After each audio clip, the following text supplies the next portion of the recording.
Si itik jelek. Suatu ketika di sebuah peternakan, di sebuah kolam, induk itik sedang duduk di sarangnya. Saat itu adalah hari musim panas. Perlahan, satu demi satu, telurnya pecah. Semua anak itik berkata, "Kuek, kuek." Namun, saat itu satu telur tidak menetas. Kakek bebek mendengar suara kuek-kuek itu dan pergi menemui ibu bebek. Induk bebek menceritakan kepadanya tentang telur yang belum menetas. Kakek bebek mengira telur itu mirip telur kalkun karena ukurannya yang sangat besar. Setelah beberapa hari menunggu, telur besar itu pun menetas. Induk bebek dapat melihat bahwa anak itik tersebut tidak sama dengan anak itik lainnya. Itu lebih besar, putih, dan jelek.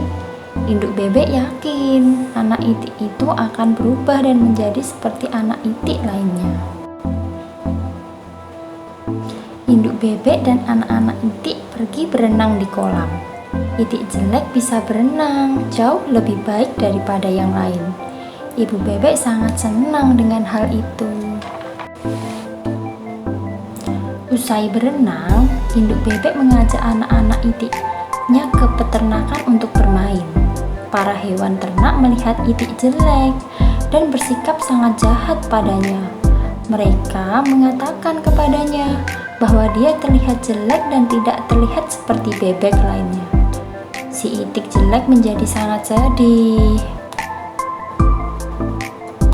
Induk bebek tidak senang dengan hewan lainnya dan menyuruh mereka meninggalkan itik jelek sendirian.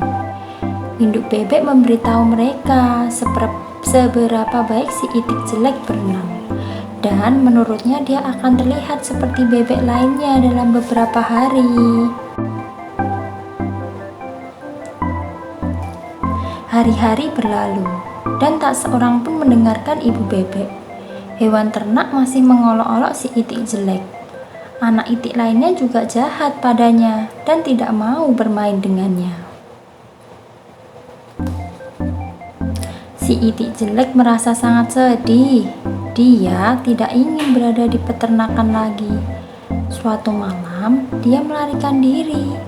Dia menempuh perjalanan yang sangat jauh dan tertidur di rawa berlumpur. Keesokan paginya, itik jelek terbangun dan melihat beberapa bebek liar memandangnya. Dia tanya kepada mereka, apakah dia bisa tinggal bersama mereka. Mereka mengatakan kepadanya bahwa dia jelek sehingga dia tidak bisa tinggal bersama mereka dan harus pergi. Itik jelek sangat sedih. Tidak ada seorang pun yang siap menjadi temannya karena dia sangat jelek. Hujan mulai turun sehingga itik jelek menemukan tempat untuk tetap kering. Ia berlindung di bawah beranda sebuah rumah tua. Keesokan harinya, pintu rumah terbuka dan seekor anjing besar keluar. Anjing besar itu menggonggong pada si itik jelek, dan si itik itu harus lari dengan sangat cepat. Hari-hari berlalu dan musim dingin tiba. Itik jelek itu sangat kedinginan. Dia tinggal sendirian di dekat kolam dan membuat rumah untuknya di rumputan panjang. Saat itu musim dingin yang panjang. Akhirnya musim semi tiba dengan hari yang cerah. Suatu hari di kolam, itik jelek melihat 3 ekor angsa putih cantik sedang berenang. Itik jelek tahu bahwa mereka tidak menginginkan dia sebagai teman karena dia terlalu jelek. Ketiga angsa itu melihat itik jelek dan berenang menghampirinya. Mereka berkata, "Halo angsa baru." Itik jelek bertanya kepada mereka, mengapa mereka memanggilnya angsa, padahal dia adalah bebek.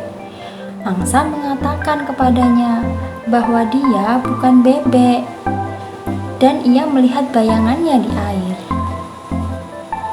Si itik jelek sangat senang dengan bayangannya di dalam air.